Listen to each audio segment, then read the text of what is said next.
এই কোরআনের চাইতে দামি আর কোন কিতাব নাজিল করলে তুমি নামাজ পড়তা?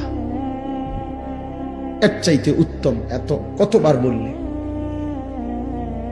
আল্লাহর নবী সাল্লাল্লাহু আলাইহি সাল্লাম, আল্লাহর কসম বন্ধু, উম্মতের আমল নামা নবীজি সাল্লাল্লাহু আলাইহি সাল্লাম হাসরের ময়দানে দেখবে।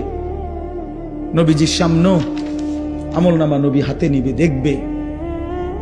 যখন আমল নামা হাতে নিয়ে দেখবে নবী, পৃষ্ঠার পর পৃষ্ঠা ফজরের নামাজ নাই, 5 ওয়াক্ত নামাজ নাই, হালাল রিজিক বলতে কিছু নাই, 30 বছর সুদের টাকা, ঘুষের টাকা, কিস্তির টাকা, 30 বছর ধরে নাচ গান, নাটক, সিনেমা, ঘরে টেলিভিশন, বাজারে টেলিভিশন, স্ত্রী বেপর্দা, ছেলেটা নামাজ পড়ে না, মেয়েটা পর্দা করে না, নিজে বিড়ি সিগারেটের মধ্যে আসক্ত, কারো নামাজ নাই, বন্দিগি নাই, কোরআনের তিলাওয়াত নাই।